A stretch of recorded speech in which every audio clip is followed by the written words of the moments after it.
Assalamualaikum warahmatullahi wabarakatuh. Innal hamdalillah nahmaduhu wa nasta'inuhu wa nastahdihi wa nastaghfiruh. Wa na'udzu billahi min shururi anfusina wa min sayyiati a'malina. May yahdihillahu fala mudilla lahu wa may yudlil fala hadiya lahu. Asyhadu an la ilaha illallah wahdahu la syarika lahu wa asyhadu anna sayyidana Muhammadan abduhu wa rasuluh. اللهم صل وسلم وبارك على سيدنا محمد الفاتح لما أغلق والخاتم لما سبق ناصر الحق بالحق والهادي إلى صراطك المستقيم صلى الله عليه وعلى آله وأصحابه حق قدره العظيم. اللهم نور بالكتاب بصري وأطلق به لساني واشرح به صدري واستعمل به لساني قوتك فإنه لا حول ولا قوة إلا بك. سبحانك لا علم لنا إلا ما علمتنا إنك أنت العليم الحكيم.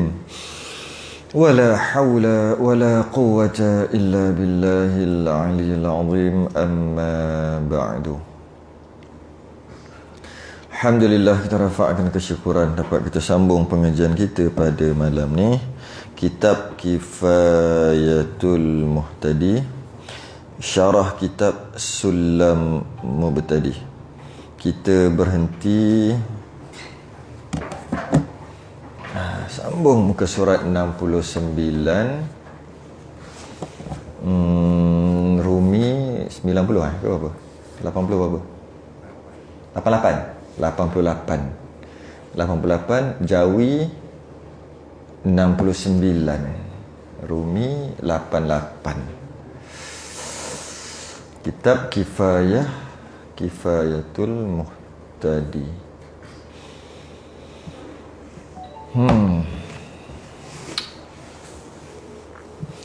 Qala al-mu'allif rahimahullah ta'ala wa nafa'ana wa iyyakum bi'ulumi fid darin. Amin ya rabbal alamin. Fasal baru, faslun. Ini satu ceraian. Ini satu bab lain dah kita masuk, ceraian lain. Iaitu ceraian dalam bab, masih sebenarnya kita duduk dalam bab solat, bab sembahyang, tapi ceraian dia ceraian yang berbeza, iaitu berkaitan dengan fasal pada menyatakan haid, nifas, wiladah dan istihadah. Ini adalah bab topik yang paling memuakkan bagi orang yang mengajar lah. Bagi orang belajar dia tak muak pun. Orang mengajar muak sungguh lah. Ilaha illallah. Kenapa sebut muak? Tiap minggu berkali-kali kita bahas bab ni. Sampaikan dah rasa macam bilalah orang perempuan ni nak pandai ambil alih tugas kita untuk mengajar. Nak agak Kak Awi, dia lagi duduk belakang, dia jauh-jauh. Aduh. Jadi nak tak nak, amanah ilmu ulang pun ulang lah. Cuma bab haid, nifas, wiladah dan istihadah dalam bab kitab kita ringkas saja. Jadi kita baca secara ringkas lah, sebab dia ringkas saja. Ringkas saja. Dan tak secara detail, biasa-biasa. Bab haid ni, bila ringkas kita akan baca secara ringkas, dan saya cuba ambil poin-poin penting lah kot. Kalau ada poin-poin penting. Dan kalau ada yang perlu penjelasan tak faham, kena tanyalah orang yang kat sini lah. Orang yang kat dalam ni, dalam live ni, macam biasalah, tunggu hari Selasa. Kalau saya sempat jeling-jeling, saya bacalah. Macam jeling ni Muhammad Mazril. Oh, orang pancing pun ada ni. Ramai ada ni. Dengar je lah, saya tak tengok bab live selain daripada hari Selasa. Baik, kita masuk bab. Ini satu fasal pada menyatakan haid dan nifas dan wiladah dan istihadah. Sebelum tu bab ni bab rawamid, bab yang susah. Rawamid kata Imam Ghazali, dia perkara yang rawamid. Rawamid ni rumit lah, sangat rumit dan sangat susah dan sangat malas untuk dipelajari oleh orang perempuan. Dia beza dengan orang lelaki. Dia orang lelaki kalau kena yang rajin, dia rajin belajar bab ni, dia suka. Saya jumpa ramai lelaki lebih bersemangat daripada perempuan, walaupun dia tak ada haid, tak ada nifas, tak ada wiladah, tak ada istihadah. Kerana ilmu ni, dia rasa ilmu tu mahal.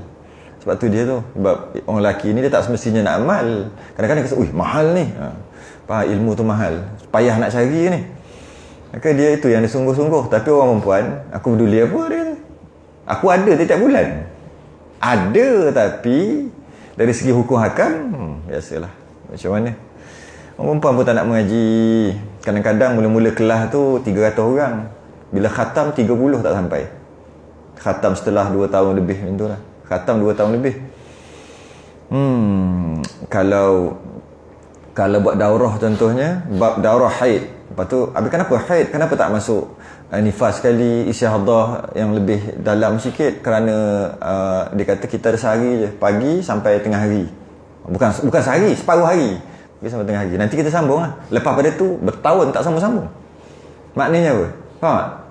Daurah dah buat, dah semangat dah. Pagi pukul 8 sampai pukul 12 atau pukul 1. Lebih kurang tu lah, 9 ke pukul 1. Berapa jam? 4 jam macam tu lebih kurang. Kenapa buat pendek tu? Sebab orang takut orang banyak-banyak pula melimpah katanya. Ni pengalaman ni. Buatlah daurah kelakar panggil. Daurah setengah hari. Nak faham apa benda ni? Tak apalah. Bagi tahu yang basic-basic dan sebagainya. Lepas tu, lepas pada tu, selang 3 tahun. Tak sambung-sambung pun. Maknanya apa?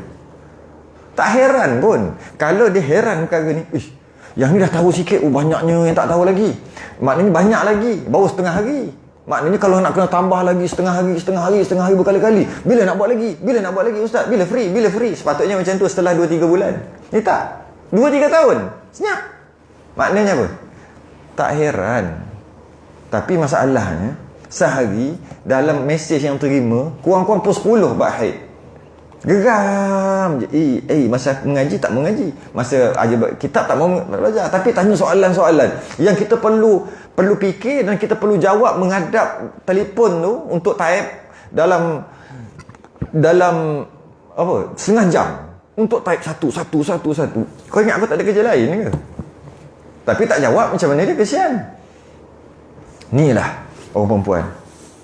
Macam mana? Mengaji tak datang. Ada yang datang tapi ponteng. Tu biasa tu kat mana-mana berlaku. Ponteng. Lepas tu, kenapa saya tak faham, Ustaz? Kan kita dah ajar dalam 3 bulan lepas. 3 bulan lepas pergi kenduri. Loh, dia sanggup nak kedarah makan lagi kenduri. Nak tangkap selfie, nak masuk Facebook berbanding dengan belajar. Lepas tu tak faham. Allah, inilah akhir zaman. Orang perempuan lah ni. Macam mana? Marah-marah nanti kan terus tak datang. Baru cakap kasar sikit tak datang dah. Dah ada dah pun. Itulah. Sedangkan dia perkara rawamid, perkara yang susah, yang sangat susah. Jadi kena bagi fokus lah untuk faham. Cuma dalam kitab kita ni tak detail, jadi saya tak detailkan lah. Saya cuma luaran-luarannya. Macam mana pun yang wajib belajar, orang perempuan dan orang lelaki pun wajib belajar. Kerana dia akan ajar anak dia nanti. Anak perempuan dia kena ajar. Jadi dia wajib belajar juga. Malah dia satu ilmu yang jarang-jarang dibicarakan. Baru kita kata 3-4 tahun ni je baru start dibicarakan di masjid surau. Dulu tak pernah dengar langsung. Nak ada dekat pondok lah. Dekat universiti pun tak bincang.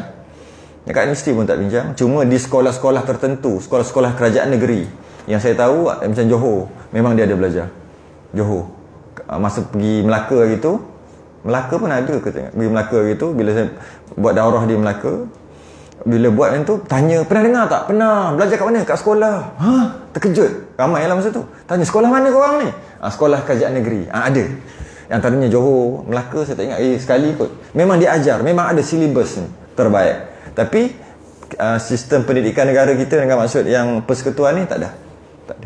Tak belajar. Jadi, kena cari, kena belajar. Kerana kita hidup ni nak takwa.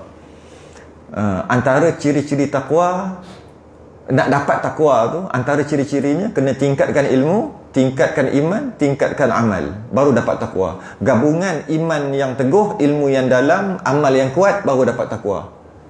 Jadi bila nak dapat takwa, kena selesai perkara tu. Jadi tanpa pengetahuan, ilmu pengetahuan yang lengkap berkaitan dengan haid, nifas, isyaddah, macam mana nak amal?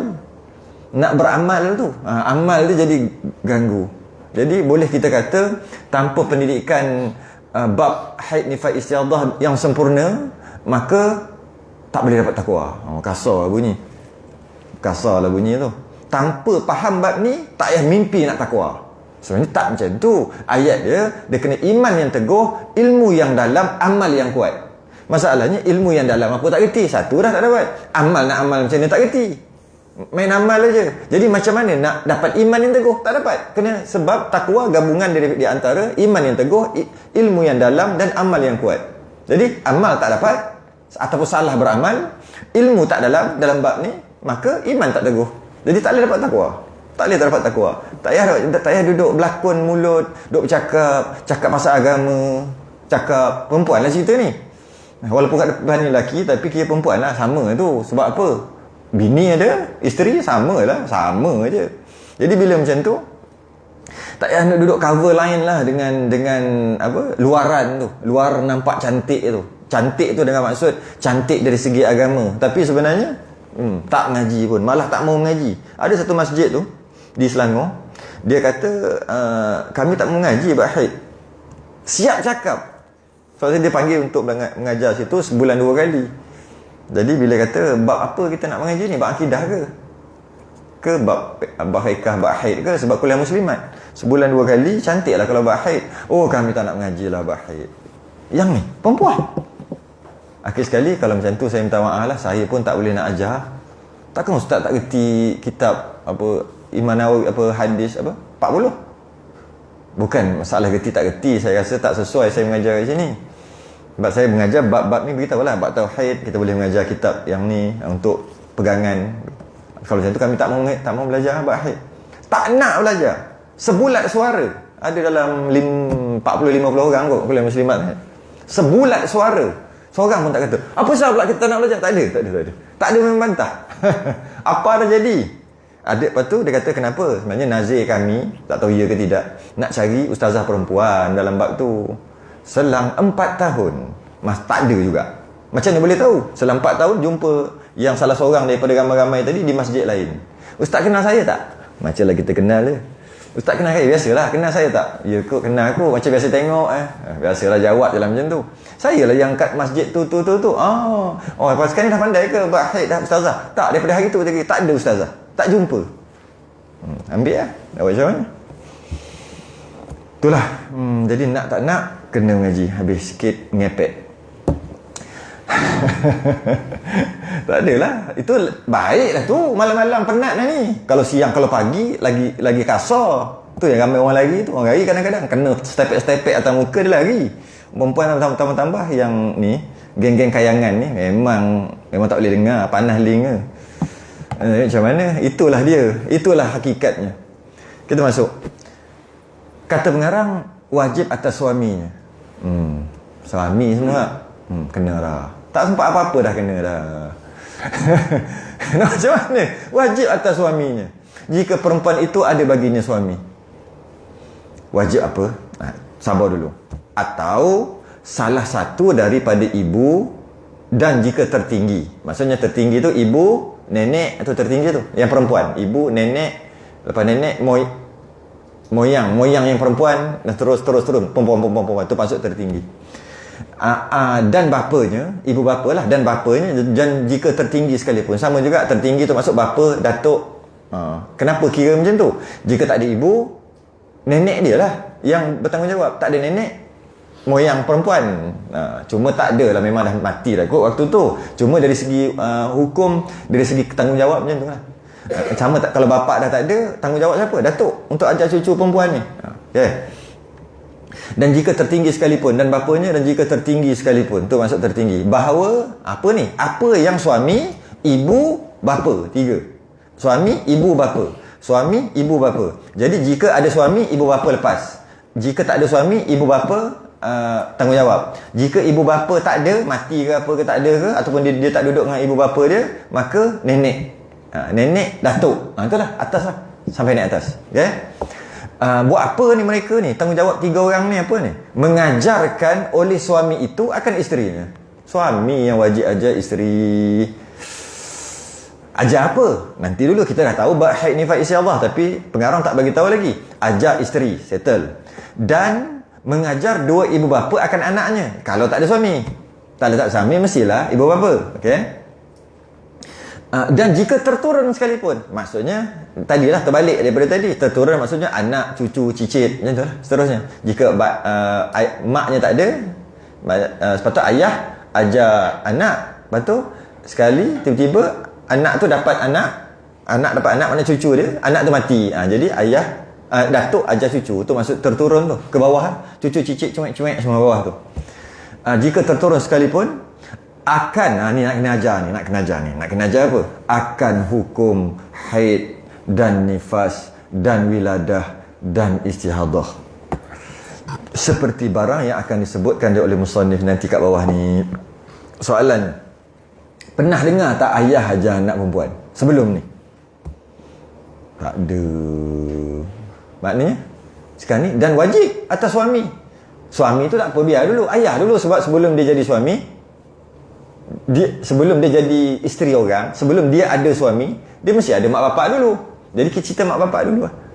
Jadi maksudnya kalau kita dulu tak pernah dengar pun ayah duk ajar anak, mak duk ajar anak, ajar sungguh-sungguh lah. Bukan ajar sekadar setengah jam, sejam macam tu, kan? Ajar sungguh-sungguh lah. Kalau tak pernah dengar, maknanya bila wajib, berdosa. Maksud anak ni anak perempuan lah, bukan anak lelaki. Jadi berdosalah siapa ibu bapa yang tak ajar anak. Bila dah kahwin pula, jadi tak belajar, tak erti, berdosa pula suami sebab tak ajar isteri. Yang isteri tak tahu yang mana isteri ni mak bapak dia tak ajar, sebab dah terlepaslah tanggungjawab ayah. Dia sama macam semayang je sebenarnya. Sama semayang, tutup aurat, sama je. Sama je, sebab fardu ain kan. Sepatutnya ayah dengan ibu dia kena ajar semayang, kena ajar tutup aurat, kena ajar semua kan. Tiba-tiba tak ajar, berdosa lah. Sama je. Lepas tu dia kahwin. Bila kahwin, mak ayah dia habislah kat situ.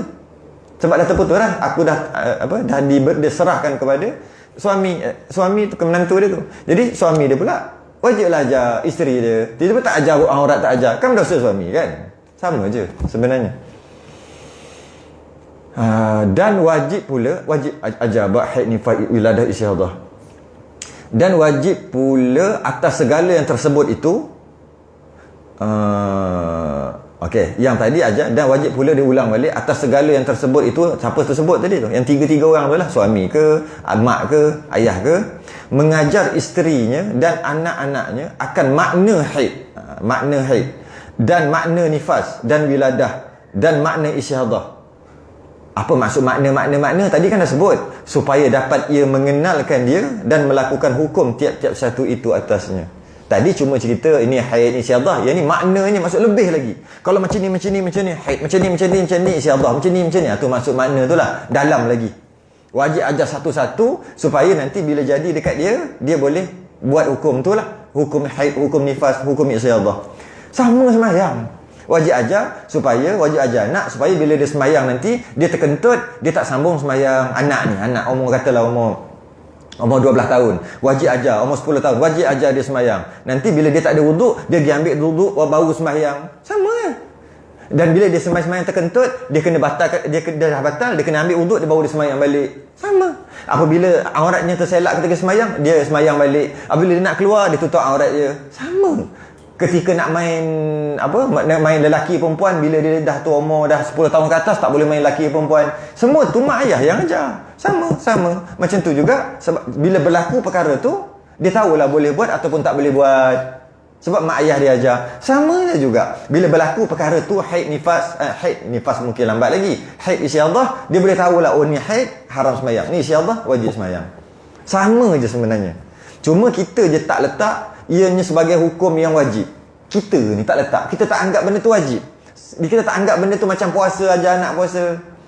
Kita bagi tahu anak, kalau tertelan macam ni, makan minum dengan sengaja, batal puasa. Iyalah. Bila terjadi macam tu, barulah anak tu tahu punya terbatal puasa dia sebab dia minum sekian. Kalau tak sengaja tak batal. Sama. Cuma kita kata dia adalah yang tadi tu adalah wajib, tutup aurat semua, puasa, semayang, tapi uduk dan sebagainya, mandi wajib dan sebagainya. Kadang-kadang mandi wajib pun tak ajar anak. Kadang-kadang. Jadi bila macam tu, kita anggap ianya wajib sebab tu ajar. Tapi haid tak ajar sebab tak anggap wajib lah. Macam orang maghrib, waktu maghrib tengok ada mengaji, belajar bab apa tu? Belajar bab mandi wajib. belajar bab istinja, belajar bab wuduk, belajar bab semayang, belajar bab sujud, belajar bab rukuk, samalah. Oh, duk belajar bab tu. Dia pun habis baca doa tu lepas maghrib berbalik. Lepas tu datang balik untuk semayang isyak. Kita tanya, kenapa balik? Okey, dia kata ada hal. Tak apa. Kenapa semayang isyak? Kenapa semayang maghrib? Dia akan kata wajib. Kenapa balik? Ada hal. Dia tak cakap kenapa balik? Ada hal kat rumah. Kenapa tak belajar ni? Ilmu ni, katalah ilmu yang dia tak tahulah. Kenapa tak datang belajar? Ada hal kat rumah. Tapi kenapa sembahyang maghrib? Wajib. Pak, maknanya apa? Belajar tu tak wajib lah. Sebab tu dia sanggup pergi. Kalau dia kata belajar tu wajib, dia duduk. Macam mana wajibnya sembahyang, macam tu lah wajib belajar. Tapi sebab biasa kebanyakan orang, dia tak anggap belajar tu wajib. Dia tengoklah kalau ceramah tu balik lah. Cerita yang ilmu-ilmu ni lah. Ilmu-ilmu yang penting. Ilmu dia panggil ilmu hal. Ilmu yang nak amal ni sekarang ni. Kalau bab muamalat ke apa, bab riba ke, kita tentang nak beli motor, nak beli apa, nak beramal ni. Tapi kenapa balik? Ada hal. Kenapa sembahyang maghrib tadi datang? Tak payahlah sembahyang. Tak boleh wajib. Nampak? Ni orang kebanyakan ni. Tapi kenapa balik? Kita main dua benda tu je. Main dua tu je. Kenapa balik? Ada hal lah. Ada nak pergi situ, nak beli barang gitu, makan, nak beli ayam, isteri pesan bla bla bla, nak beli nasi, nak bla bla. Tak apalah. Okey, habis tu kenapa sembahyang maghrib tadi kat masjid? Dia akan kata wajib. Kalau macam tu kenapa keluar tadi? Ada hal. Nampak? Maknanya belajar tak wajib. Dia rasa belajar tak wajib. Sebab tu keluar. Lepas tu pula datang balik sembahyang isyak. Kenapa sembahyang isyak? Wajib. Nampak? Secara tak langsung dia kata belajar tu tak wajib. Itu jadi jahanam. Tu jadi kadang-kadang imam sendiri pun dia tak kira siapa, imam sendiri tu. Maksudnya imam tak kerti mesti wajib alim Imam wajib alim.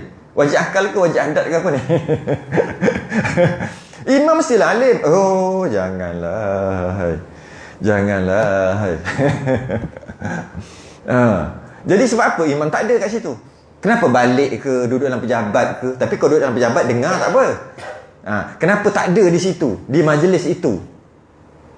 Sebab tak bertugas. Macam tu kan? Bertugas dia bukan dengar kuliah. Bertugas dia jadi imam. Nampak kat situ. Akhir sekali dia anggap tak wajib walaupun imam sekalipun. Sebab tu kita boleh tahu imam faham muafiq masbuk, kita boleh tahu.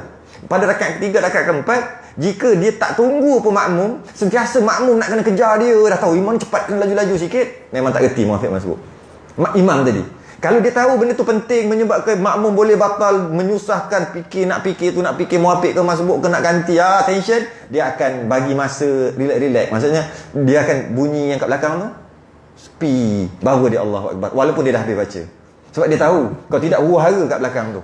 Tapi kalau dia suka hati dia je, waladdallin, kita dengar dia ada mic, waladdallin, amin, Allahu Akbar, dia tak peduli pun dekat makmum. Tak faham muafiq masbuk. Dia tak faham muafiq masbuk, boleh kita kata, takkah imam tak faham? Sama. Masa bila dia mengaji? Senang je nak tahu imam tu faqih ataupun tidak.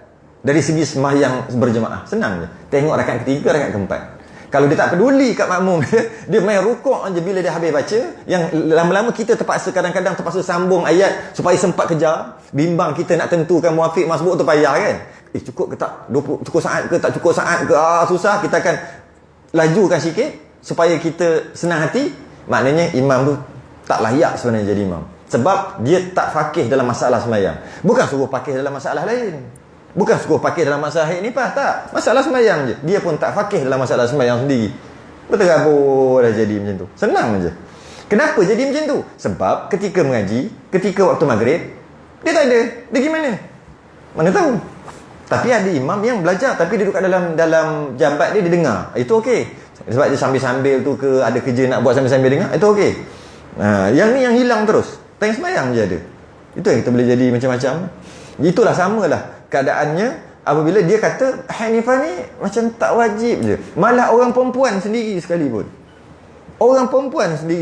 Dia terasa seolah tak wajib. Dia tak kata tak wajib macam tadi lah, macam maghrib tadi. Kenapa tak duduk dalam kuliah? Ada hal. Tapi kenapa sembahyang maghrib? Wajib. Lepas tu kenapa datang balik sembahyang isyak? Tak payah sembahyang lah. Wajib. Habis kenapa tak ada duduk kat kuliah? Ada hal. Dia nak kata tak wajib tak. Tapi anggap seolah-olah tak wajib. Dia sendiri pun tak, dia rasa dalam hati je tak wajib. Sama lah, belajar bab ni tak wajib. Dia tak cakap, tapi kenapa tak nak belajar bab ni? Ada hal, ada nak pergi situ, ada nak pergi sini. Sama je. Sama. Akhir sekali jadi huru-hara, macam mana nak buat? Akhir sekali tu katanya, takkan dapat takwa orang tak faham haid nifas istihadah. Takkan dapat takwa walaupun pakaian agama sekalipun. Kasar bunyi. Pakaian agama lah. Kalau orang lelaki jubah, serban. Kalau perempuan pakai tudung labuh, pakai itu, pakai ini. Pakai yang ni lah, yang kita tengok tu muslimah lah. Takkan dapat takwa. Tak faham haid nifas istihadah. Takkan dapat takwa. Takkan dapat takwa. Sebab tujuan kita hidup ni nak dapat takwa. Habis. Okey. Sambung apa lagi? Dan sabda Nabi juga betul, yakunu fi akhir zaman ubadun juhalun wa ulama'u fusaqun. Memang jelas-jelas berlaku di akhir zaman ubadun juhalun. Ubad ibadah, orang kuat ibadah, juhal tapi jahil. Memang jadi sungguh. Wa ulama'u fusaqun. Dan ulama' waktu tu fasik. Ulama' pun fasik. Ada? Memang jadi dah sama sekarang. Memang jadi dah. Mana ni? Okey. Dapat mengenal ia dan melakukan hukum tiap-tiap satu itu atasnya. Bahasa mudahnya, bila jadi tahu dia nak buat apa. Tu bahasa mudah dia. Bila jadi je, oh okey, dah tahu nak buat. Bila jadi. Bila tak perlu dia terhegeh-hegeh nak cari orang, nak fikir apa semua, tak payah. Sebab dia dah belajar siap-siap. Yang paling cantik ajar anak ketika umur 9 tahun. Itu paling cantik. 9 tahun dah ajar anak. Ayah ajar anak. Sebab tu 9 tahun dia masih lagi tak malu dengan ayah dia. Tak berapa lah lagi. Tapi kalau dah umur 12 dah mula malu-malu dah. Dah ada dah kat situ. Jadi kalau 9 tahun, 10 tahun dah ajar, 11 tahun biasanya pandai Dah pandai dah. Walaupun tak sedalam-dalamnya, tapi basic tu dia dah ada. Dia pernah dengar tamyiz, dia pernah dengar manik, dia pernah dengar dari segi beza sifat darah, luput syarat tamyiz, adat dia biasa dengar. Minimum. Cukup lah tu. Tu carilah yang sungguh-sungguh. Ayah kena ajar. Kalau ayah tak nak ajar, dia boleh pass dekat anak dia. Boleh. Dia pass dekat isteri dia. Isteri akan ajar anak dia. Boleh. Tapi dengan syarat, isteri tu kena tahu lah juga. Dan kalau dia tak boleh, dia boleh paskan dekat ustaz-ustazah. Boleh juga. Sama lah macam sembahyang. Dia tak nak ajar anak ni, dia boleh suruh orang lain ajar. Sama je sebenarnya. Wa yas'alunaka 'anil mahid qul huwa adha. Itu ayat Quran yang berkaitan dengan haid. Mereka bertanya tentang haid, Baqarah ayat 222. Qul huwa adha, katakanlah ianya kotoran. Fa'tazilun nisa fil mahid. Fa'tazilun nisa, maka hendaklah jauhkan diri daripada wanita fil mahid wala taqrabuhunna hatta yatahurna. Dan jangan kamu hampiri mereka sehingga mereka suci. Fa idza tatahharna, setelah mereka suci, fa'tuhunna min haitsu amarakumullah. Bolehlah lepas pada tu nak buat apa-apa pun. Sedikit pengulangan bahawasanya orang Yahudi dia agak ketat dalam masalah haid. Apabila anaknya, isterinya haid, dia tak duduk dekat-dekat. Jika masak pun dia tak makan makanan tu. Kau haid Kau masak, kau haid, aku tak nak makan. Buang. Yahudi. Anak dia duduk kat situ ke, isterinya duduk satu meja pun tak boleh. Tidur satu bilik tak boleh. Dia agak keras. Ini yang ortodok. Dia bukan yang apa baru ni. Yang baru ni rasanya bantai je kot. Tak tahulah. Yang baru ni yang asal. Ortodok yang lama. Yang pakai kepiah pun macam kita, tapi cotek kat sini. Apa nama kepiah dia tu? Nak sama lah. Kalau tengok nak sama. Lepas tu janggut pula. Jenis janggut. Kan? Macam nak sama orang Islam. Sesemayang dia pun hampir-hampir nak sama. Dia panggil Yahudi ortodok. Yahudi asal yang pegang dengan Taurat. Yang dia kata Taurat. Padahal dah ubah sikit. Tapi dia masih lagi berpegang dengan Taurat. Kebanyakannya Taurat pun dia tak pegang. Taurat yang palsu tu pun, yang dah tambah-tambah tu pun dia tak pegang dengan itu. Yang ni walaupun dah ubah, dia pegang juga. Kira yang ini bukan dia berpegang dengan Taurat asal. Memang tak ada dah pun. Taurat yang telah diubah pun dia tak berpegang. Tu yang Yahudi yang inilah, yang baru-baru ni.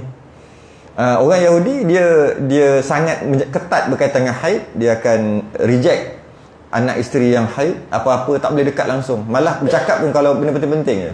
Nasrani pula dia tak ada apa, tak ada pantang larang. Haid ke tak haid ke, bantai aja, sama aja. Melampau ke situ pula. Yahudi ketat sangat. Nasrani, Kristian bantai aja. Islam duduk kat tengah-tengah, ada boleh, ada tak boleh. Tu. Sebab tu turunnya ayat apabila sahabat tanya kat Nabi, turunnya ayat wa yas'alunaka 'anil mahiyid. Jadi kena mengaji bab ni secara formal, bukan mengaji macam secara apa, tak formal bukan. Keluar mak dia panggil, mak tolong mak. Biasa macam tu lah. Budak Allah ni habislah, matilah. Biasa kalau tak ajar awal-awal budak jadi gitu. Kau tu kena beritahu awal-awal. Masa umur 7 tahun dah beritahu ulang. Kalau tidak, bila keluar umur 10 tahun 11 tahun dia jadi macam habislah, matilah mak, tolonglah mak, berdarah-darah dah ni. Dia akan jadi macam tu.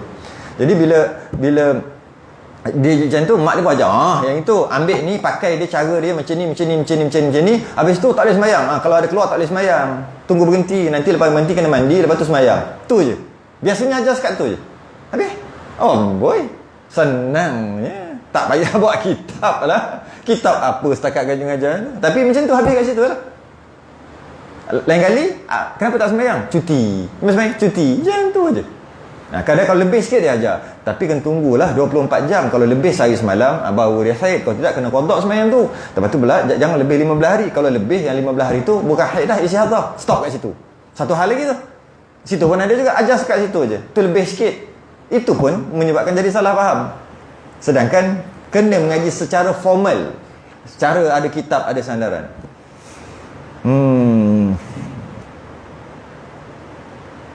Ada pernah sekali mengajar kat satu tempat tu, perempuan tu dia kata, Ustaz, saya dah mengaji banyak kali dah, tapi tak faham. Macam ni lah Ustaz, tolong boleh tak cari orang lelaki yang pandai haid, nak kahwin dengan dia.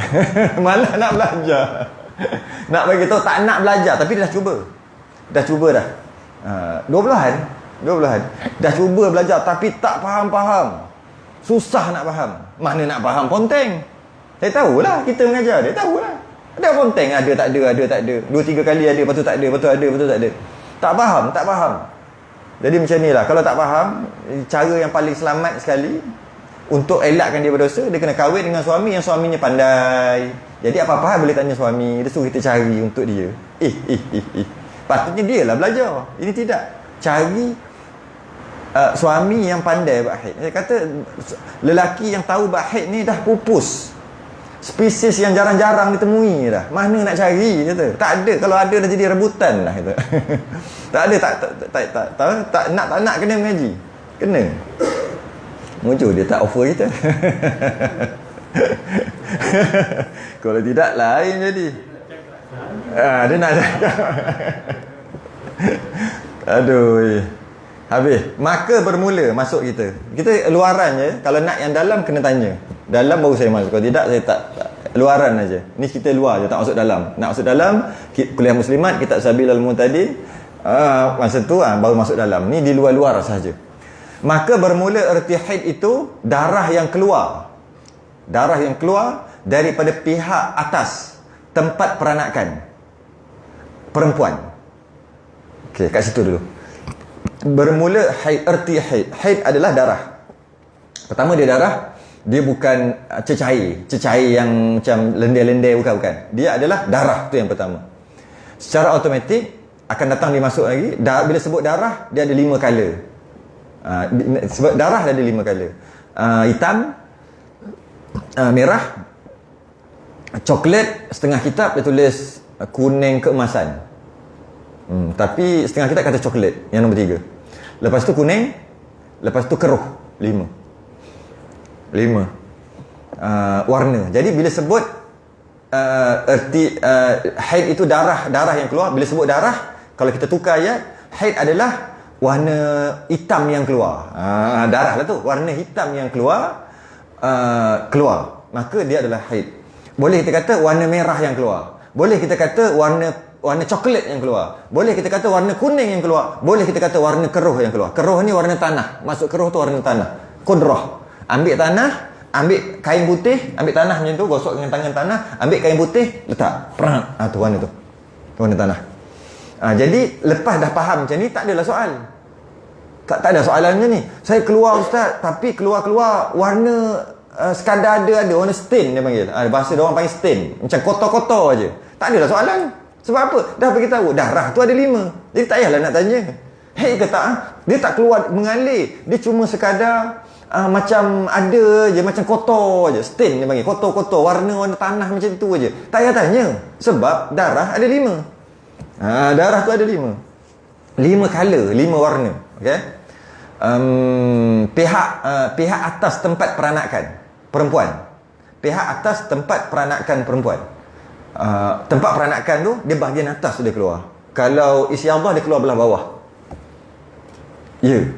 Malah dulu tempat teknologi lah kita kata dulu di negara-negara atau bangsa-bangsa dulu, dia ada satu stick macam kayu macam tu lah. Stick yang mana stick tu digunakan teknologi waktu tu lah untuk menentukan istihadah ataupun haid dia masuk. Perempuan yang dia kemungkinan haid, kemungkinan istihadah ni, dia nak menentukan tu dengan cara dia masuk. Bila masuk sampai ke dalam, lepas tu dia keluar, dia tengok darah tadi tu ada dekat mana. Kalau ada dekat atas haid, ada dekat bawah istihadah. Ada teknologi dulu, tapi tepat ke? Tak tepat tau.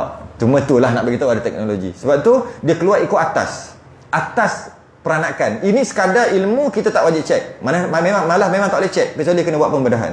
Cuma nak bagi tahu keluarnya dekat satu saluran tu yang atas. Tempat peranakan tu atas. Cukup setakat tu, dia panjang lagi. Cukup dekat tu. Panjang-panjang tak boleh. Yang sampai sekurang-kurangnya umur 9 tahun takriban. Yang sampai sekurang-kurangnya umur 9 tahun. Maksudnya jika kurang daripada 9 tahun dia bukan haid. Kerana nak jadi haid, syarat yang pertama darah 5 kali tadi. Syarat yang kedua mesti 9 tahun. 9 tahun pula takriban. Takriban tu lebih kurang. Takriban tu maksud lebih kurang. Kenapa lebih kurang? Kenapa tak 9 tahun tepat? Kerana ini adalah istiqra' ataupun kajian Imam Syafi'i. Imam Syafi'i kaji minimum umur haid umur berapa. Kaji. Dia bukan ada nas, kata Nabi, kata Quran, kata tak. Kaji, buat kajian. Bila buat kajian, Imam Syafi'i pernah jumpa nenek umur 21 tahun. Nenek umur 21 tahun. Yo, power nenek ni. Macam mana dia jadi 21 tahun? Maknanya dia kena ada anak dan anak dia kena ada anak. Tu namanya nenek kan. Jadi macam mana boleh jadi macam tu? Dia jumpa, Imam Syafi'i jumpa seorang nenek umur 21 tahun. Bila tanya bila dia kahwin umur 9 tahun lebih. 9 tahun lebih. Kahwin. Masa tu tanyalah dah keluar haid ke tidak? Nak kahwin ataupun nak tamkin, nak serah anak kepada suami dia, wajib dalam keadaan dah haid. Kahwin dibenarkan kurang daripada 9 tahun, dibenarkan. Tak ada haid pun boleh kahwin. Kecil-kecil Allah hai pun boleh kahwin lah. Siapa yang boleh kahwin? Wali hanya 2 je. Ayah dia, kalau tak ada ayah dia, datuk dia. Hanya tu je boleh jadi wali. Abang tak boleh, anak saudara tak boleh, pakcik tak boleh, semua tak boleh. Sedangkan kita tahu wali boleh kan? Wali boleh semua tu. Jika tak ada kan. Tapi wali ni, wali dari segi nak mengahwinkan anak yang belum baligh, belum keluar haid ni, anak perempuan ni, nak jadi wali, dia tak boleh wali lain. Dia boleh ayah je. Dia kan datuk kalau ayah tak ada. Okey. Dan bila kahwin, dia ada satu istilah dia panggil tamkin ataupun serah perempuan tu kepada suami dia. Boleh serah pada suami dia hanya apabila haid. Tak keluar haid tak boleh serah. Walaupun bini aku mana tu? Alamak, 8 tahun bini kau. Boleh. Tapi tak boleh serah, haram serah, tak boleh. Tamkin dia panggil. Jadi maknanya sekurang-kurang serah ketika haid, maknanya umur sekurang-kurang 9 tahun lah. 9 tahun takriban. Jadi dia dikahwinkan umur berapa? Kahwinkan umur 9 tahun. Tu nenek tadi. Dan bila kahwin umur 9 tahun, umur 10 tahun tu umur 9 tahun, lepas tu mengandung lebih kurang umur 10 tahun lebih-lebih macam tu, melahirkan. Anak dia perempuan. Dan kemudian anak tu pula besar-besar, umur 9 tahun keluar haid balik. Lepas tu kahwin lebih kurang lah, kahwin umur 10 lebih kurang macam tu, dapat anak lagi. Jadi kalau kita kira lebih kurang 20 hingga 21 tahun. Kalau 20 tahun yang disebut kat sini, apa 21 tahun tu dah jadi nenek, 21 tahun Qamariyah ya, bukan 21 tahun Syamsiah. Dengan maksud kalau kita lebih kurang hampir-hampir tak sampai 21 tahun, baru 20 tahun. Nenek dah umur 20 kalau kita convert Masihi. Nenek umur 20. 20 lebih-lebih sikit. Jadi maknanya bila macam tu, bila dia tanya dari segi ketepatan, bila betul ke bila keluar haid, bila bermula keluar haid, berapa purnama yang dia mana ada tarikh yang tertentu waktu tu, dia agak payah nak tentukan. Akhir sekali Imam Syafi'i dapatlah tarikh dia, tapi tarikh tu tak boleh yakin 100%. Sebab dia bukan kira saya ingat saya keluar haid pada 7 Zulkaidah. Kalau macam tu mudah lah. Mana orang ingat waktu tu? Dia kata jadi bila kerana tak tepat kat situ tu, maka Imam Syafi'i letak takriban, iaitu lebih kurang. Sebab tu jadi dia tak tepat, lebih kurang. Dan lebih kurang tu dalam masa 15 hari. Ada tulis kat dalam? Tak ada tulis. Maksud takriban tu kurang 15 hari. Masuk hari ke-16 tu maksudnya dia dah tak boleh. Jadi macam mana?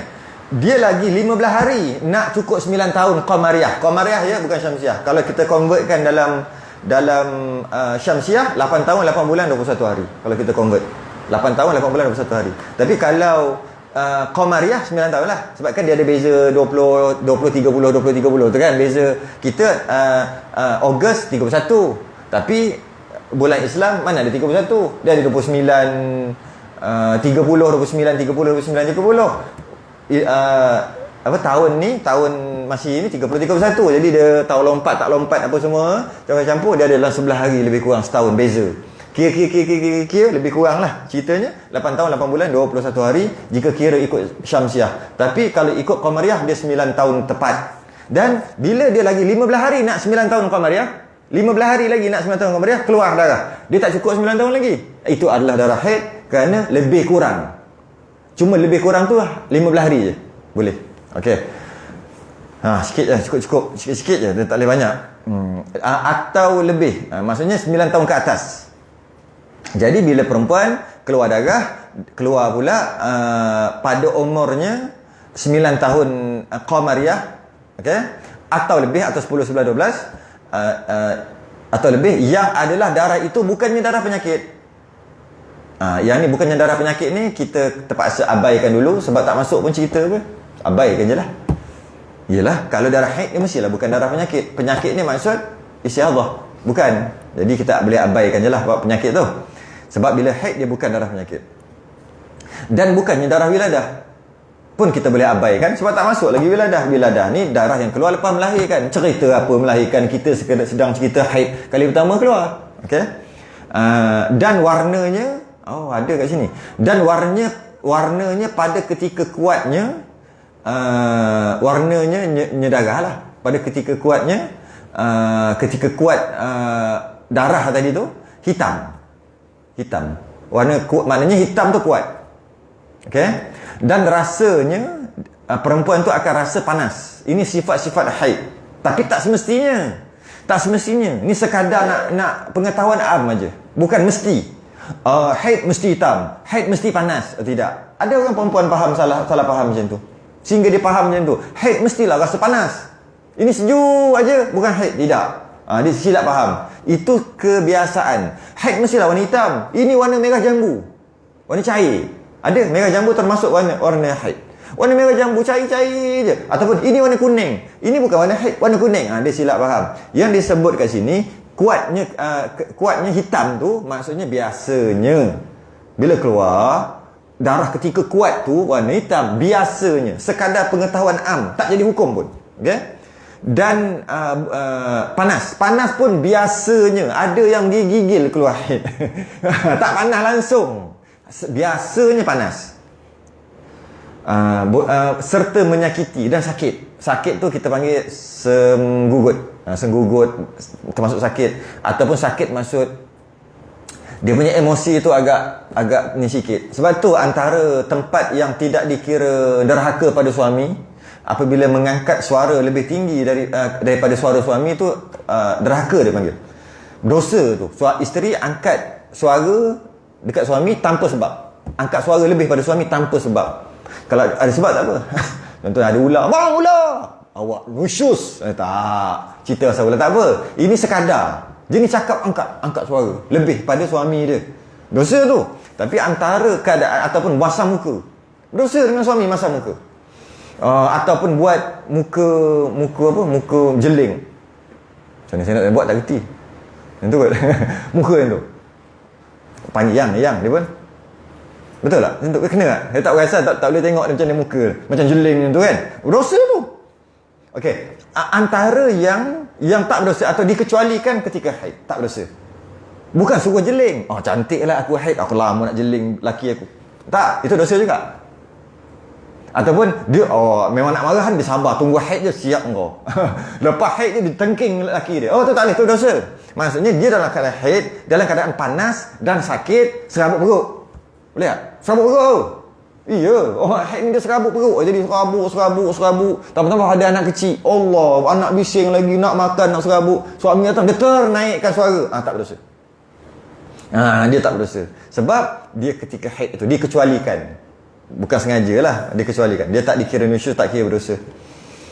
Sebab dia panas dan sakit. Malah emosinya akan terganggu waktu tu. Dan pada ketika dhaifnya, maknanya ketika dia melemah, merah. Maknanya merah adalah darah haid juga. Ini juga sekadar maklumat je. Kadang-kadang merah tu yang kuat. Sebab lepas merah tu kuning. Mula-mula keluar merah. Jadi merah tu kuat kadang-kadang. Jadi ini sekadar pengetahuan am. Kemudian merah muda. Oh, kitab kita tulis merah muda. Kitab lain tulis kuning keemasan. Ada kitab tulis coklat, merah muda ni. Ada setengah kitab tulis pink. Pink tu maksud merah jambu. Jadi maksud merah muda tu lah duduk di situ tu. Okay? Kemudian maksudnya makin lemah lagi kuning. Sufrah, kuning. Dan tak ada tulis warna keruh. Satu lagi tak tulis itu. Keruh. Okay. Itu yang terakhir lah. Keruh tu warna tanah tadi tu, warna yang paling lemah. Habis. Dan sekurang-kurangnya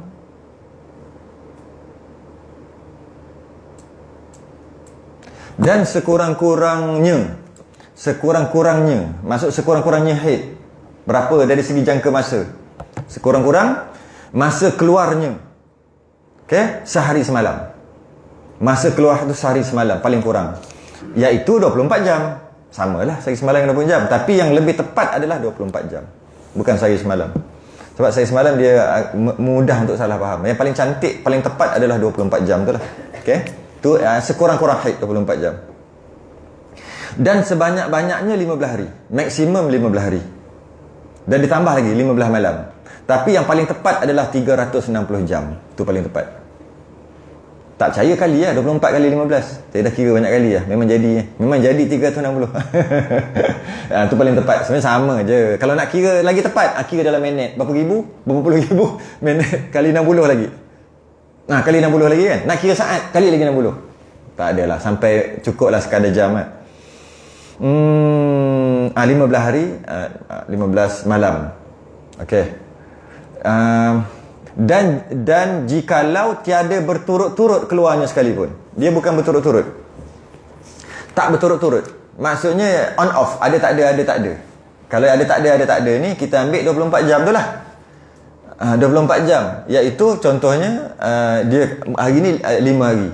Lepas tu tak ada tu maksud kalau sehari 24 jam, 5 jam ada, maknanya 19 jam lah tak ada. Payah kira 5 jam, kira 4 jam lah senang. 4 hari tu 4 jam. Lepas tu 20 jam tak ada.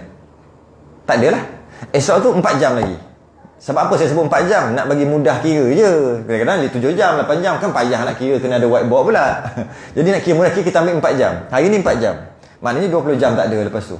Esok 4 jam lagi keluar. Lepas tu 20 jam tak ada. Lepas tu tulat 4 jam lagi. Lepas tu 20 jam tak ada. Lepas tu pandai pula dia kan. Hari kata 4 jam. Lepas tu 20 jam tak ada. Faham tak? Ada on off. Maknanya tetap juga dicampur. Kena campur. Campur tu maksud hari pertama 4 jam kan. Hari kedua berapa jam? Hari kedua 4 jam. Jadi 8 jam. Hari ketiga 4 jam. Campur. Sampai bila ni? Sampai hari ke-6. Jadi hari ke-6 maknanya 6 kali 4. 24 jam. Hari ke-6. Lepas tu dia berhenti. Hari ke-7 dah tak ada dah.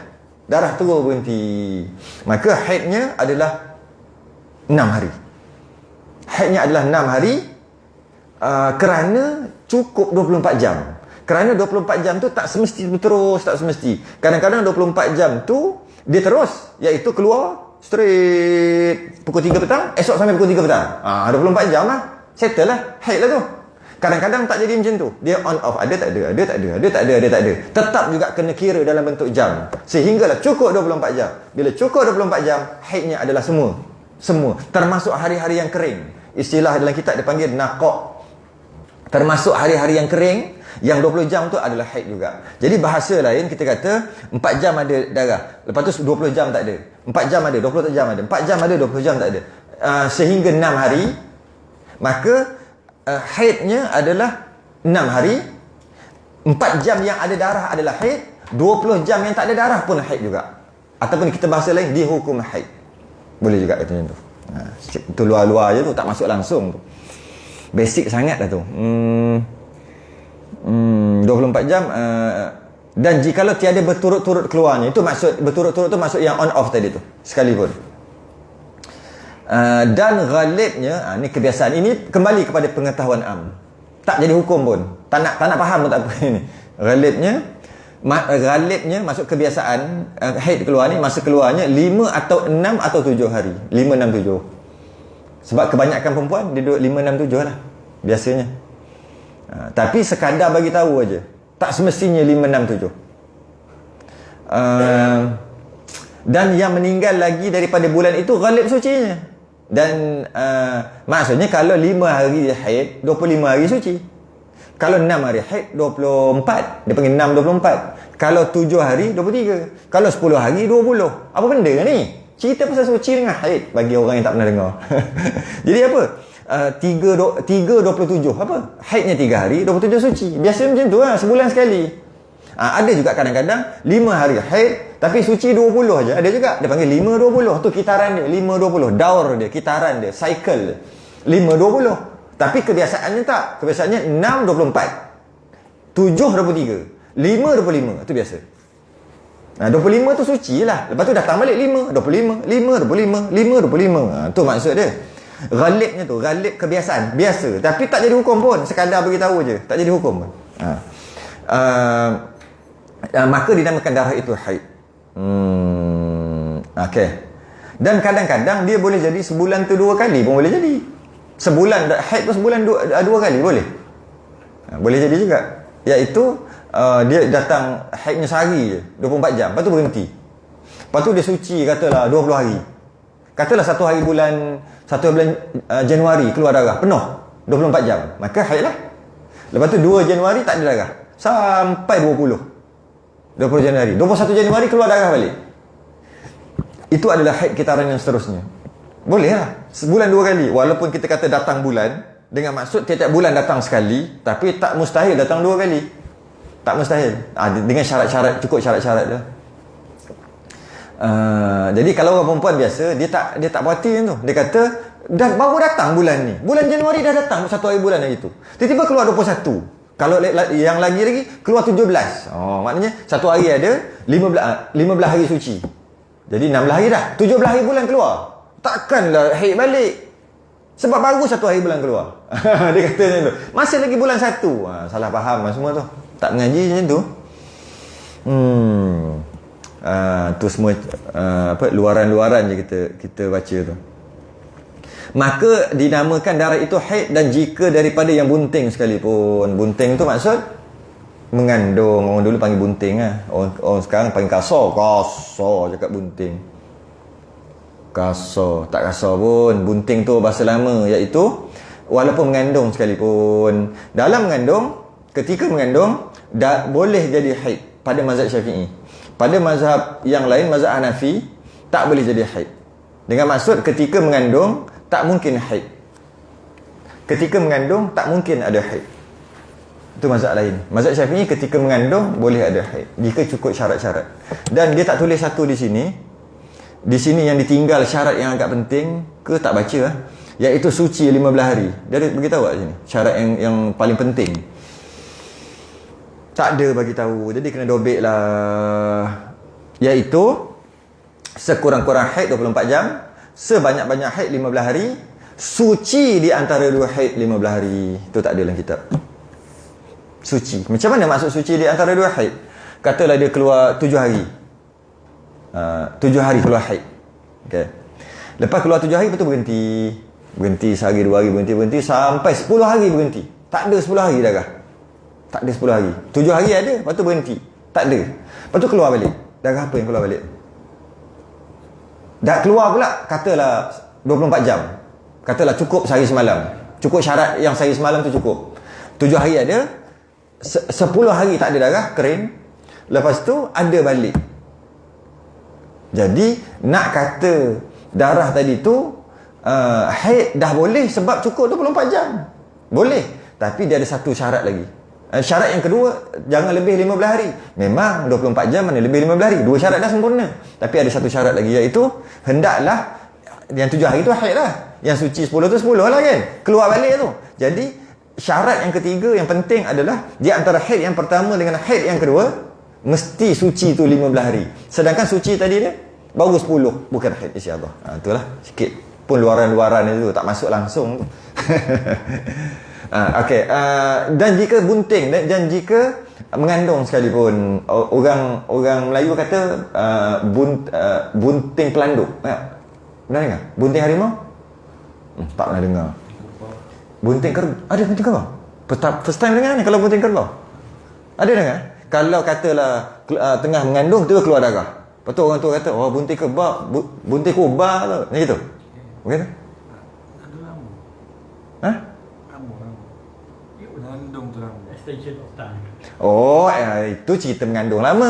Nak kata bunting, jenis-jenis bunting. Bukan. Salah faham. Oh, kalau bunting lama dia panggil kalau mengandung lama dia panggil bunting kerbau ataupun mengandung kerbau. Oh mana? Orang Kelantan mana panggil kerbau? Kubah. Kacau molek wah. Kita bunting kubah. Kubah bala. Tak. Kubah je. Tambah-tambah lah pun tak.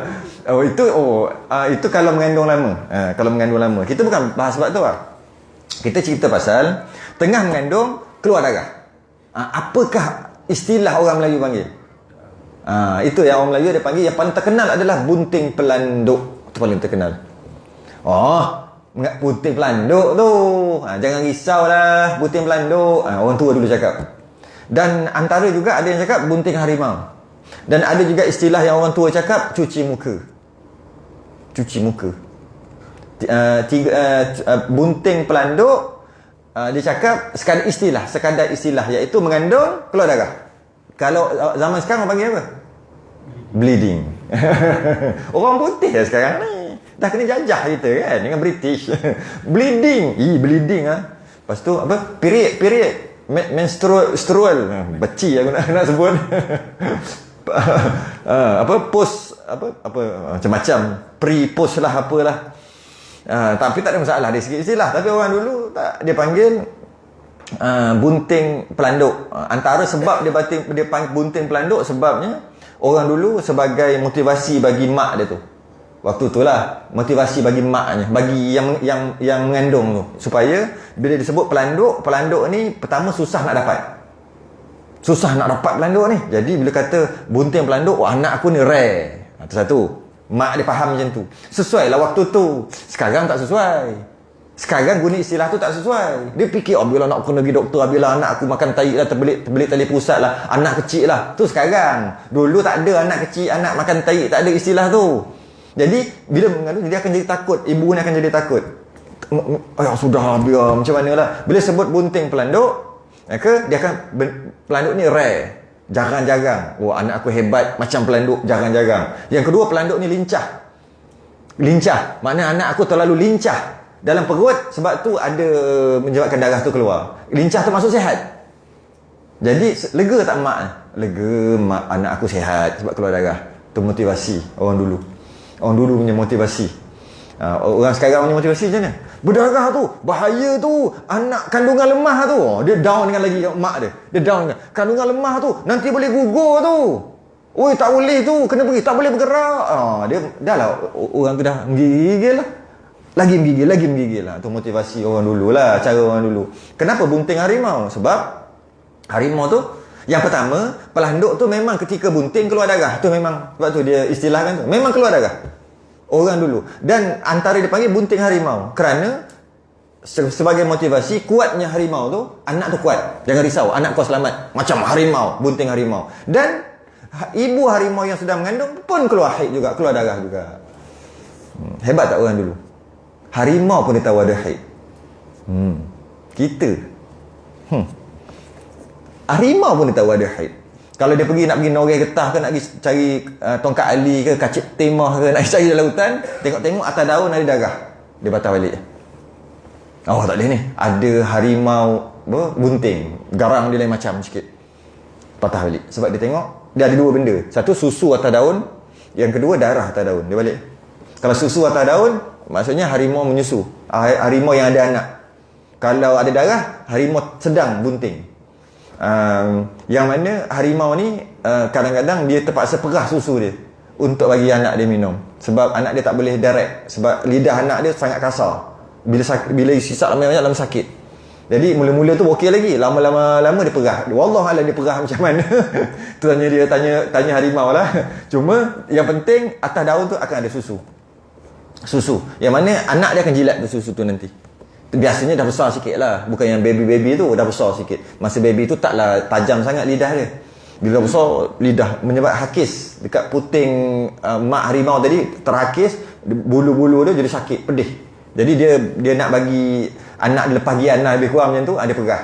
Dia perah macam mana tak tahulah. Macam mana, pakai mesin ke, pakai apa ke, pakai pump ke, tu tak tahu. Bunting. Kenapa kata cuci muka? Kerana sama juga waktu tu, seolah-olah macam anak dalam tu, dia duduk cuci muka dia. Bila cuci muka dia, anak nanti keluar comel. Orang dulu cukup dah faham dah. Orang-orang dulu kan, orang perempuan dulu 300-400 tahun lepas, guna istilah tu dah lega dah. Oh, anak aku keluar nanti comel. Dia semangat dah. Tu je lah antara. Sebab tu istilah-istilah tu digunakan. Dia panggil bunting. Jadi ketika mengandung tetap juga ada darah haid bagi mazhab Syafi'i. Pada mazhab Syafi'i. Pada mazhab Hanafi tak ada. Pada ilmu kedoktoran, ilmu baru ni memang tak ada juga. Kerana ketika mengandung tertutup saluran haid, kata mereka, kata doktor. Tapi mazhab Syafi'i tetap ada juga jika cukup syarat-syarat dia tadi. Okey, habis, settle. Oh, senang, habis dah. Mak ai kejap je habis haid. Mengajar kuliah muslimat nak habis haid tu 2 tahun. Baru masuk. Oh, mudah lah bab kita ni. Habis haid, settle. Yang penting kena ingat, sekurang-kurang 24 jam, sebanyak-banyak 15 hari. Di antara 2 haid, suci dia minimum 15 hari. Warna dia pula ada 5. Hitam, merah, merah, dalam kitab kita tulis apa? Merah apa tu? Tak, dalam kitab kita. Merah apa tu? Merah muda. Lepas tu kuning, lepas tu keruh. Ataupun warna tanah tu kan, warna keruh. 5, keluar pula 9 tahun Qamariyah ke atas. Takriban. Oh, senang, settle. Cukup lah. Tu luaran aja tu. Nak dalaman, masuk kelas muslimat. Geng dengan Awi datang. Dan tu belakang tu tu diorang je ada. Kalau tak faham boleh tanya dia. Dia lah ganti sekarang ni. Tu lah pelapis ni. Nampak macam tu Habis haid dah. Haid nak faham, makan masa yang sangat panjang. Jika buat daurah, makan masa 3 hari. Untuk faham bukan? Bab haid nifas dan istihadah, untuk faham makan masa 3 hari. Itu dalam keadaan cakap laju-laju, tak boleh kejap. Ulang boleh. Kalau ulang je tak cukup dah 3 hari daurah. Tapi kalau belajar secara berkala, tiap-tiap bulan, sebulan 2 kali, 3 kali macam tu, makan masa hampir 2 tahun hingga 3 tahun untuk faham bab haid nifas ni. Okey, dan erti nifas, masuk nifas. Terus masuk nifas. Pukul apa dah? Habiskan teruslah kot. Dan erti nifas itu boleh masuk bab lain nanti tak? Tapi macam panjang juga. Tak boleh juga habis ni. Dan erti nifas itu darah yang keluar daripada faraj perempuan. Kemudian masuk selepas daripada selesai keluar anak, sempurna keluar anak. Jadi darah nifas adalah darah nifas, nafas.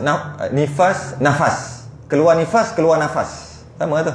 Nifas, nun, fasin. Nun baris bawah, fa baris atas, sin mati. Nifas. Kalau nun tu baris atas, nafas. Jadi keluar nifas, kenapa nama nifas? Sebab keluar nafas. Dengan keluar nafas, selepas keluar nafas, keluarlah darah. Darah ni panggil darah nafas. Tapi tak sesuai. Letak darah nifas baris bawah. Jadi keluar nafas pun keluar anak lah, keluar nyawa. Apabila anak tu keluar tapi tak sempurna keluar. Darah yang keluar bukan nifas. Setengah keluar ni, tiba-tiba tersekat. Kaki tak keluar lagi. Darah yang keluar banyak ni bukan nifas. Sebab darah nifas, darah yang sempurna keluar anak tu. Kalau ada 2 orang, anak satu keluar. Ke ada kat bawah ni ya? Tak ingat. Kalau anak dah keluar, lepas tu ada anak seorang lagi dalam perut, kembar dia, darah 2 keluar ni, itu bukan darah nifas. Bukan. Kerana tak sempurna habis, tak habis keluar lagi. Okey. Keluar pula dekat faraj perempuan, kemudian selepas daripada selesai keluar anaknya hingga 15 hari. Hingga 15 hari, maka jika ada keluarannya kemudian daripada lalu masa tersebut adalah darah, bukan darah nifas. Hingga 15 hari. Hingga 15 hari ni. Kalau belah, biasanya belah dia tak keluar terus. Belah ni maksud scissor kan? Scissor. Keluar ikut tingkap. Orang dulu panggil keluar ikut tingkap. Kalau keluar ikut pintu, keluar normal. Keluar ikut tingkap, keluar ikut pembedahan ni lah. Keluar ikut bumbung. Mana keluar ikut bumbung? Anak hilang. Dia panggil keluar ikut bumbung. Pernah dengar anak hilang? Dengan besar-besar tiba-tiba hilang kan? Panggil keluar kot bumbung. Keluar kot tingkap, dia panggil pembedahan. Keluar kot pintu, normal. Okey, kalau biasanya keluar kot tingkap ni, buat pembedahan, biasanya dia tak keluar terus. Jika lepas buat pembedahan, keluar darah. Bukan keluar darah kot atas tu. Keluar kot atas tu bukan nifas. Keluar yang kot atas tu. Lepas buat ataupun ketika keluarkan anak, lepas tu keluar darah. Nifas. Walaupun bukan jalan normal. Ataupun kebanyakannya bila keluar anak ke atas, dia tak keluar darah lagi. Tak keluar. Selang 2-3-4 hari baru keluar. Apakah darah itu? Itu maksudnya hingga 15 hari. Tu.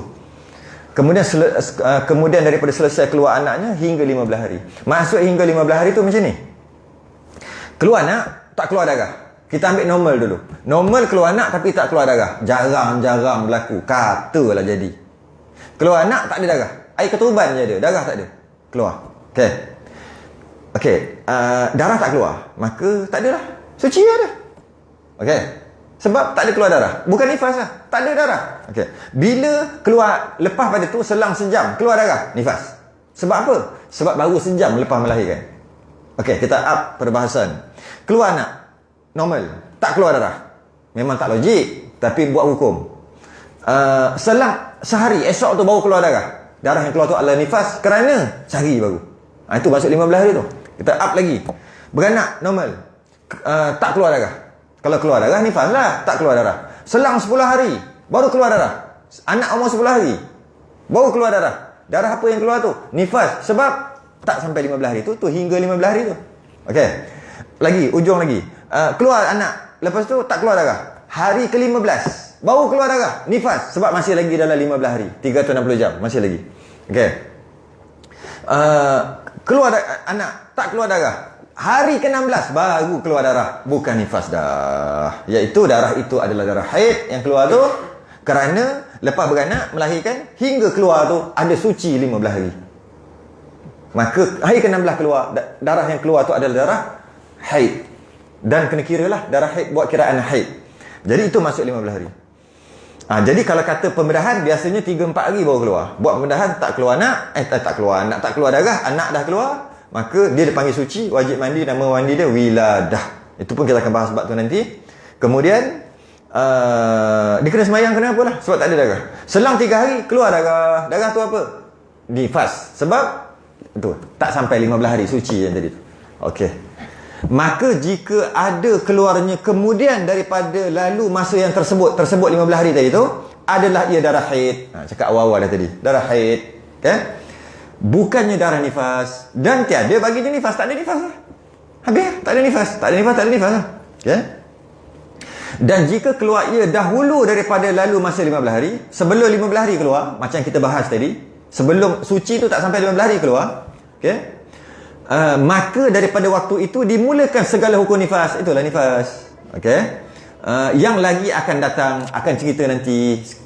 Yang lagi akan datang. Masa bila dia cerita? Dah habis dah, tak ada ni.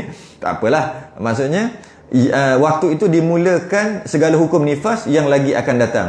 Mungkin boleh kita kata macam ni lah. Lepas pada tu dia kena mengamal lah hukum-hukum nifas, berapa hari nifas dan sebagainya. Okey. Maknanya tak boleh sembahyang apa lah. Dan masa suci dahulu daripada keluarnya itu tiada nifas padanya. Maksudnya suci. Keluar dah anak, tak ada darah, selang 10 hari baru keluar. 10 hari itu namanya suci. Suci, wajib sembahyang, wajib semua. Kalau bulan Ramadan wajib puasa. 10 hari yang tak ada. Tu maksud dia. Masa suci dahulu daripada keluarnya itu tiada nifas padanya. Okey, ini bukan pendapat muktamad lepas ni. Ini adalah pendapat dhaif. Dan tiada dihisapkan dia daripada 60 hari masa bagi sebanyak nifas itu. Okey, jadi apa dia maksud ni? Dia nak bagi tahu, jadikan sebanyak-banyak nifas 60 hari. Sebanyak-banyak nifas, dia sebut tak 60 hari? Tak sebut Mana ada?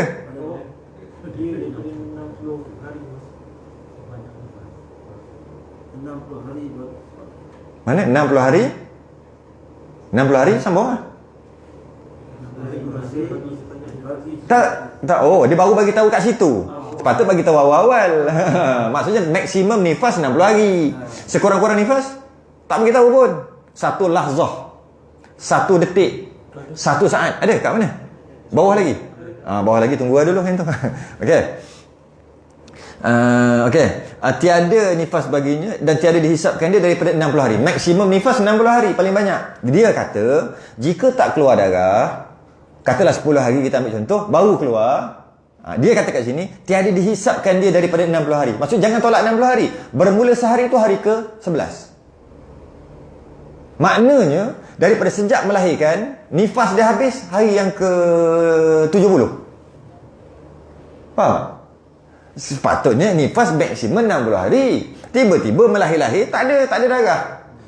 Setelah 10 hari, hari ke-11 baru keluar darah. Itu adalah hari pertama nifas. Jangan lagi sebab ini bukan pendapat muktamad. Ini yang tak pendapat yang muktamad ni. Jadi nak kira macam mana ni? Kira 1 hari lah. Maksimum nifasnya hari yang ke-60 dengan maksud keseluruhan tu hari yang ke-70 lah. Sebab dah 10 hari kosong dah kat sini. Dia kata situ. Daripada 60 hari masa bagi sebanyak nifas itu. Maknanya 10 hari keluar, itu adalah suci. Keluar darah, dia adalah nifas. Lepas tu maksimum nifas 60 hari. Jadi kalau maksimum nifas dia masa anak dia umur 70 hari. Pendapat yang muktamad bukan? Tidak. Ini bukan pendapat muktamad. Pendapat yang muktamad dia kira dalam 60 hari. Maksudnya 10 hari tak ada darah. Hari ke-11 ada darah, itu adalah nifas, tapi maksimum nifasnya cuma 50 hari je. Sebab dikira 60 bermula melahirkan, bukan bermula daripada keluar darah. Itu pendapat yang muktamad dalam mazhab Syafi'i. Bermula kiraan nifas adalah melahirkan. Jika dia tak keluar 10 hari, memang dia bukan nifas. Memang bukan nifas pun sebab memang tak ada darah. Dia suci. Tapi hari ke-11 tu adalah nifas, cuma nifas dia bukan maksimum 60 dah, 50 aja. Sebab 10 hari dah tak ada darah tadi tu. Tapi pendapat yang dalam kitab kita tidak. Dia kata 10 hari tu kira okey lah. Cuma kira yang pertama adalah hari yang ke-11 tu adalah hari pertama nifas, maksimumnya 60 hari. Dengan maksud maksimum keseluruhannya 70 hari. Jadi itulah khilaf dia. Khilaf tu. Khilaf habis. Dan harus bagi suaminya bertamatuk dengan dia pada ketika belum keluar darah itu. Suami dia boleh bersedap-sedapan, boleh berjima. Bengong gue lah. Boleh lagi. Memang boleh. Maksud boleh tu tak berdosa. Tak berdosa. Tak haram. Halal. Ketika melahirkan, sehingga kalau contoh 10 hari tadi itulah. Jadi maksudnya tak ada masalah nak buat anak ni kat situ. Yang ini yang boleh jadi masalah nifas jadi apa? Macam mana? Dia tiba-tiba dia bersetubuh waktu tu kerana jadi anak. Maksudnya jadi persenyawaan kat situ anak. Lepas tu bila jadi anak macam tu, macam mana tah? Macam mana ada keadaan yang tertentu nifas dia tu dia jadi problem sikit. Sebab dia boleh mengandung kat situ. Itu kita akan bahas tu detail sangat lah. Saya tak payah masuk kot. Jadi kalau nak tu boleh. Mutamatuk tu maksudnya bersenang lenang. Boleh. Berjimak boleh. Ketika 10 hari tu. Tak ada orang buat macam ni. Tapi dari segi hukum je lah. Nak beritahu boleh. Dan wajib diqadakkan sembahyangnya pada masa itu.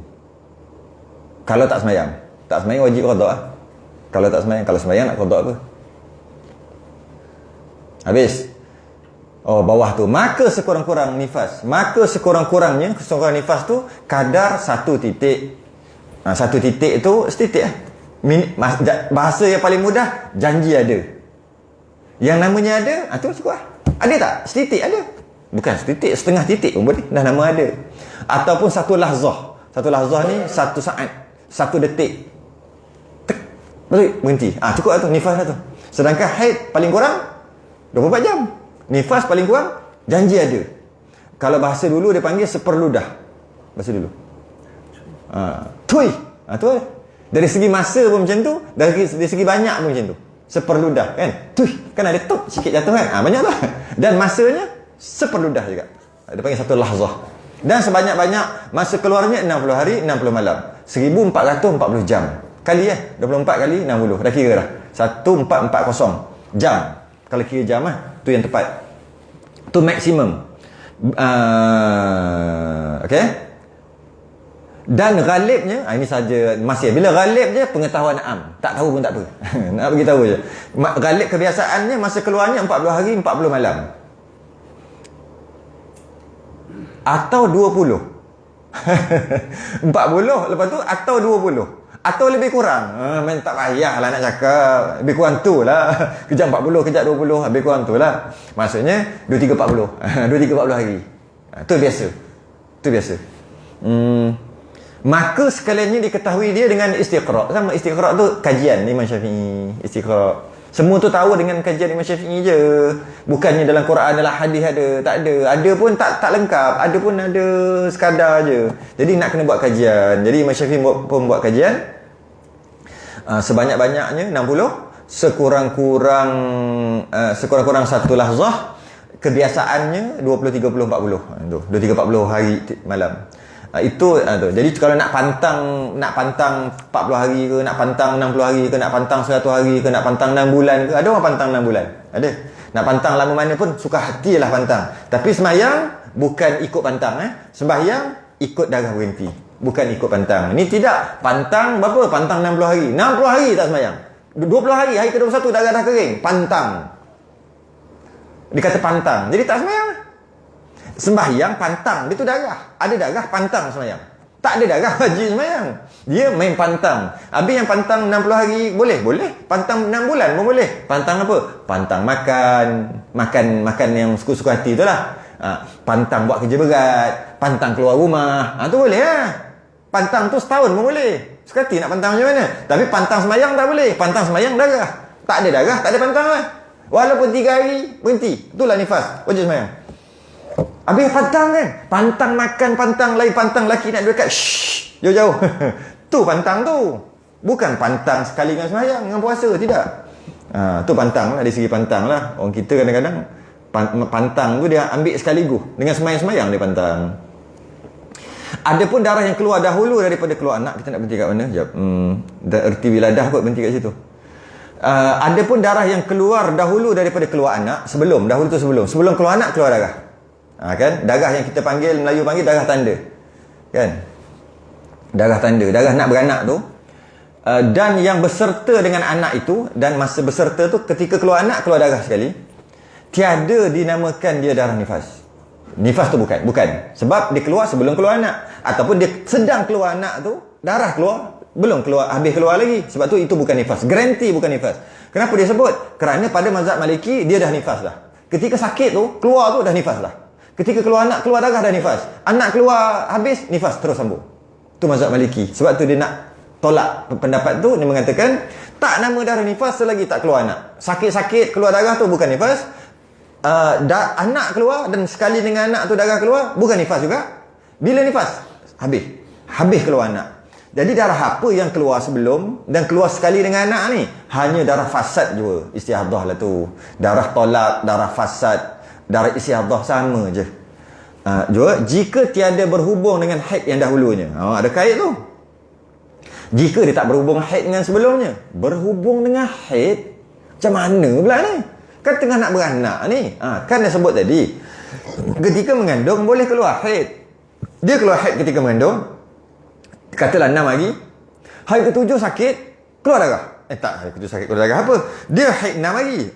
Bila haid 6 hari, maknanya memanglah keluar darah. Hari ke-7 sakit, keluar darah lagi juga. Hari ke-7 sakit. Lepas tu beranak. Kan dia bersambung dengan 6 hari tu. Jadi jika bersambung macam mana? Adapun jika berhubung dengan itu, dia adalah darah haid, dibinakan atas qaul yang asahnya, bahawa perempuan yang bunting datang baginya haid. Jadi maksudnya keluar 6 hari darah haid, maksudnya tunggu tengah tunggu due date lah, ujung-ujung dah ni. Keluar darah 6 hari. Hari ke-7 keluar lagi, tapi rasa sakit dah. Contraction telah berlaku. Lepas tu pergi hospital gitu, kedebuk ni, dia keluar lagi. 6 hari ke-7 ni. Hari ke-8 keluar. Okey, darah yang 6 hari tu haid, darah ketika sakit tu haid, darah ketika keluar sekali dengan anak tu haid, sampai anak tu keluar, lepas tu barulah jadi nifas. Sebab dia bersambung dengan haid. Itu maksud berhubung tu. Tu maksud berhubung tu. Tu maksud dia berhubung. Tapi kalau dia sakit, keluar darah 10 jam. Lepas tu 15 jam sakit ni. Lepas tu keluar anak. Habis. Tak haid lah. Sebab 15 jam tak cukup syarat haid. 15 haid kan kurang-kurang 24 jam. Tu sikit lah. Nak masuk lagi, masuk kelas musimat. Ada pun okey, habis cukup lah. Sekejap nak tengok sekejap. Habiskanlah sikit lagi. Dan erti wiladah itu, habiskan terus bab ni terus. Satu malam kita habiskan. Dan erti wiladah ni masuk beranak. Itu beranak, ya. Dan jika tiada berserta dengan darah, walaupun tak ada darah, namanya beranak. Maksud tak ada darah tu, tak ada darah yang keluar ikut saluran yang biasalah. Kalau ikut belah tu, namanya tak keluar darah lah tu. Walaupun darah habis, penuh darah ni, tapi tak nama darah. Sebab dia cerita darah yang keluar ketika anak keluar ke bawah, bukan masa belah. Jika tiada berserta dengan darah dan tiada berserta dengan basah sekalipun, jika tak ada air ketuban sekalipun, beranak tetap nama beranak, janji keluar anak. Dia tak kira. Okey. Jadi kena sekaliannya okay, habis. Itu saja je nak cerita pasal wiladah. Jadi kalau kata keluar anak tanpa keluar ke darah, dia kena mandi juga. Nama mandi dia mandi wiladah. Sebab tak keluar darah. Kenapa kena mandi? Sebab keluar anak tu diistilahkan keluar mani. Bila keluar mani, wajib mandi, lelaki ataupun perempuan. Sekaliannya itu darah haid, nifas dan wiladah. Okey? Dan maknanya semua tu kita bahas tadi tu lah. Dan jika ia alaqah atau murghah sekalipun, maksudnya keluar ketulan daging, maksudnya gugur lah. Gugur. Bila gugur macam tu, lepas gugur keluar ketulan daging tu, gugur, keluar darah, itu nifas. Ataupun murghah lagi besar. Ataupun izam, dah ada bentuk-bentuk. Lahman dulu, lahman baru izam ke izam baru lahman, lupa dah. Dia salah satu tu lahzam. Mana satulah. Maksudnya dia makin besar, lama ada tulang, lepas tu ada rupa, last kali jadi embrio apa panggil? Embrio kan. Jadi ketika makin besar tak kisahlah. Janji keluar seketul daging. Sebab bila berlaku persenyawaan dia akan jadi darah dulu.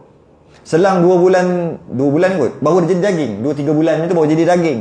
Kemudian baru jadi bentuk semua. Jadi jika keluar daging, itu maksudnya alaqah. Alaqah ni daging, atau mudghah, ketulan. Bila keluar ketulan, tu ketul apa tu? Ketul kalau biar jadi anak tu. Kalau biar tu jadi anak tu. Lepas keluar tu, keluar darah, nifas. Dia kata tak semestinya anak keluar tu hidup, tak semestinya.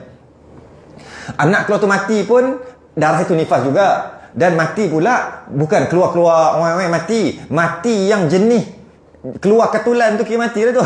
Keluar ketulan pun dia adalah nifas. Tu je nak beritahu. Okey. Sekalipun mewajibkan mandi, kena mandi lepas pada berhenti tu lah, kena mandi. Kemudian daripada habis keluarnya. Dan tak dapat tiada, mestilah, tak dapat tiada mesti, daripada menyempurnakan segala syaratnya yang disebut dahulu itu maksud kena mandi tu, maksud mandi, kena mandi wajib lah, dengan syarat-syarat mandi wajib. Syarat mandi wajib kan dah mengaji dah sebelum ni. dengan niat diangkatkan hadasnya macam mandi wajib, seperti bahawa diingat di dalam hati bahawa mandinya itu kerana bersuci daripada hadas haid. Boleh juga. Boleh je. Kalau kata haid, dia kata sahaja aku mandi haid. Kalau nifas, sahaja aku mandi nifas. Sahaja aku mandi wajib. Sahaja aku angkat hadas besar. Itulah, samalah. Dah bahas sebelum ni. Mana-mana boleh. Dan ingat di hatinya, tu maksud niat, bahawa mandi itu kerana bersuci daripada hadas nifas, jika ia nifas. Atau ia ingatkan dalam hati bahawa mandinya itu kerana suci daripada hadas wiladah, jika dia wiladah. Dan niat itu pada awal mandinya, macam cerita sama. Dan lafaz niat itu, nawaitul ghusla minal haid. Itulah lafaznya. Saja aku mandi daripada hadas haid atau nifas atau wiladah. Kita dah bahas sebelum ni.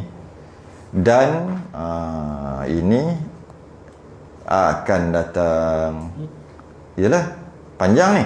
Dan wajib meninggalkan sembahyang fardu tu, atau sunat atau sujud tilawah ni panjang juga ni cerita dia. Lepas pada tu masuk balik bab istihadah kat bawah ni. Dan erti istihadah tu darah penyakit yang keluar. Kemudian bawah habis. Maknanya sekali lagi habis ni.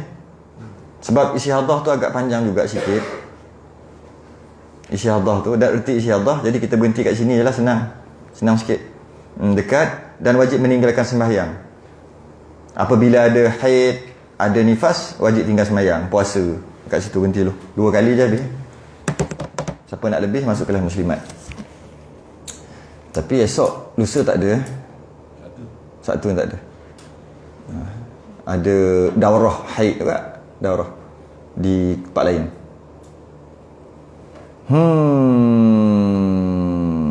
Wallahu'alam. Tangguhlah, kita sudah ingin tasbih kafarah. Subhanallah.